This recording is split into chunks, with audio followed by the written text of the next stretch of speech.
Whether you call it the Cornhusker State or the Beef State, Nebraska and agriculture go hand in hand. Coming up, more from Nebraska's sesquicentennial celebrations. But we're not just looking back. We'll visit a farm family that's had their ground for more than a century, and they're still looking forward. Also, check out the brand new Rodeo Grand Island. It's time to grow.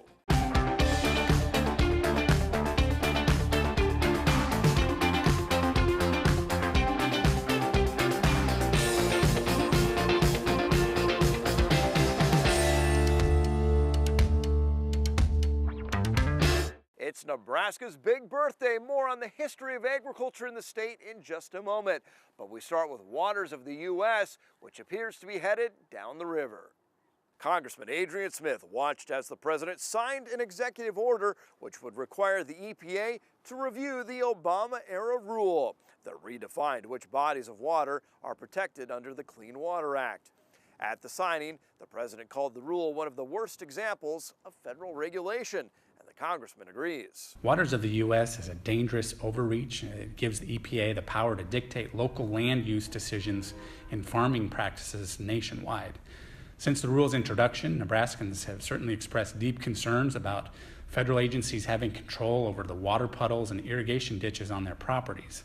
And actually, local officials have also told me about infrastructure projects such as cleaning and widening a drainage ditch, which have been needlessly delayed due to this WOTUS red tape.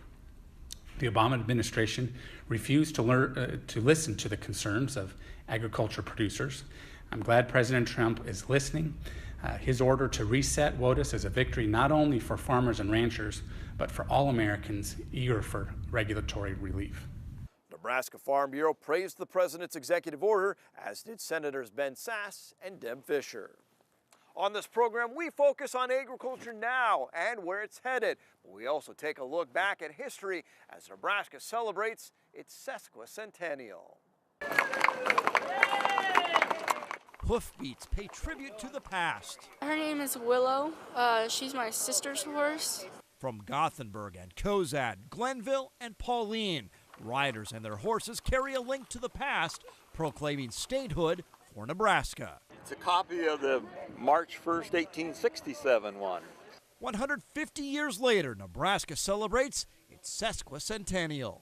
How blessed we are to live in Nebraska, that we live in the most wonderful place in the world. Governor Pete Ricketts says it's not lines on a map that define the Cornhusker State. Nebraskans share a sense of identity. It goes back to who we are as a people, the characteristics that make us Nebraskans, that Nebraska grit and perseverance. The state has produced iconic figures like Chief Standing Bear, Willa Cather, and Johnny Carson. But it's the homesteaders who battled cold winters and dry summers, and those who followed who may best represent the state. Just the average everyday Nebraskans who work so hard to feed the world every day. We live in an incredible place with incredible people, and there's so much to be proud of here. Folks like Lyle Gronwald and his horse Cisco. We're very proud of it. And Nadine Wilkerson. The people. That's the big thing, I think. It's hard to beat the people here. The celebration, a chance to not only look back, but forward. A place where people were breaking sod to build their homes 150 years ago, and now we're building skyscrapers. At the heart of Nebraska's story then and now, family farmers and ranchers.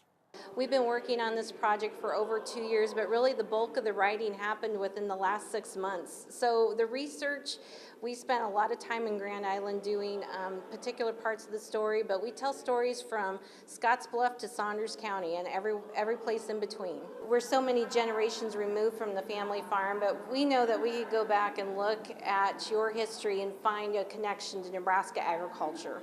Now to the current outlook at the state capitol, where the farm economy may be weaker than we thought. Still, some optimism remains. Here's more.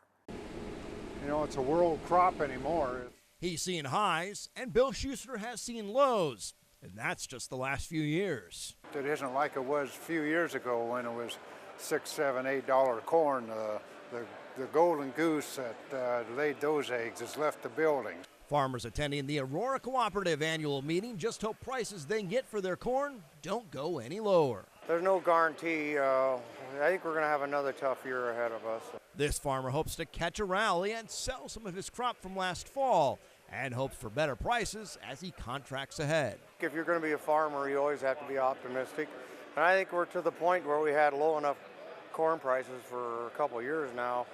We're getting tuned in, trying to get it close as we can, and you're going to have to be optimistic. Agriculture is the heart and soul of what we do here in our state. Governor Pete Ricketts remains optimistic he can cut taxes, but he has more work to do on the budget, as economists say the picture is $150 million worse than previously thought.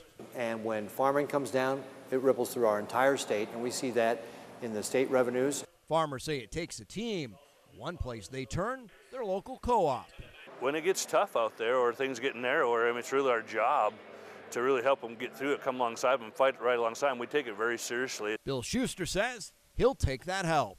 They know what they're doing, and especially on the agronomy side and even on the grain side. A champion farmer shares his secrets. Randy Dowdy of Georgia first blew people away with 500 bushel an acre corn, and now a world record for soybeans. Aurora Co-op invited him to speak at their annual meeting. As a first-generation farmer, Dowdy is not afraid to go against conventional wisdom and closely tracks everything. Well, first thing you need to do is be a student of the crop and understand what the crop's telling you. We need to understand the nutrient components of what it takes to make yield, and whatever our yield goals are, we need to know how much nutrients it takes for each one. The only way we're going to determine that is through extensive testing, tissue samples, pulling soil samples. In case you were wondering, he does irrigate and says he puts that water on at night to cool the crop on hot summer days. More on that later in the program. And now to a program sparking interest in agriculture with our youth. Earlier this week, Hall County students participated in hands-on classes in agriculture, science, and human science. It's a way for Nebraska Extension to reach beyond the classroom and help shape the future workforce. We need good people that are able to enter our workforce, whether it is more agriculture, which is why we have a lot of agriculture-based sessions, but even in that education in human sciences, we need people that are willing to enter the workforce and to do a quality job.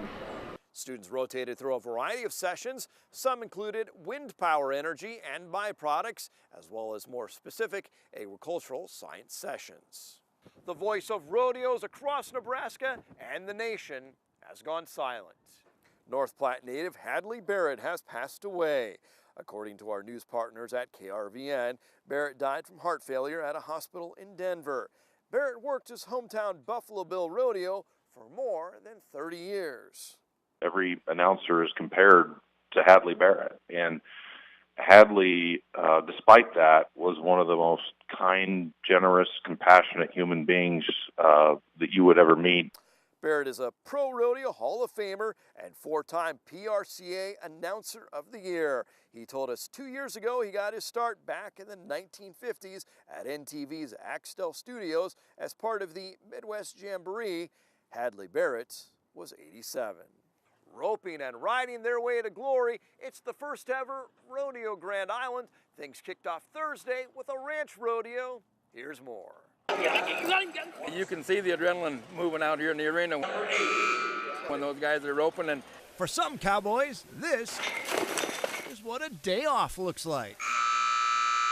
Rodeo's history comes from ranchers sorting their stock, and that carries on with ranch rodeos like this, based on those skills. Guys need to doctor an animal or get him loaded in a trailer. The first ever Rodeo Grand Island features pro rodeo superstars, but also local ranch hands like Lane Kennedy of Orleans. Oh yeah, I get butterflies in my stomach every time. The 19-year-old competes in college and also for Bar K Bar Ranch at events across the region. Oh yes sir, you gotta have cat-rat-like reflexes. You gotta be quick, takes a lot of effort. Pro rodeo events like bull riding attract a crowd, but ranch rodeo draws directly from the cattle industry. one of the young ladies was a veterinarian right there at the ranch. Another guy was taking care of the calving out a bunch of the cows. And promoters say cowboys and their horses are definitely athletes. There's a couple guys that are spitting out blood today, and they are probably a little sore too. Competing for money and pride. So there's a little bit of bragging rights involved when it's all over. I guarantee those guys right now are jawing at each other a little bit, just laughing about who missed or who tripped. Taking a break from calving on the ranch, trying to beat the next guy.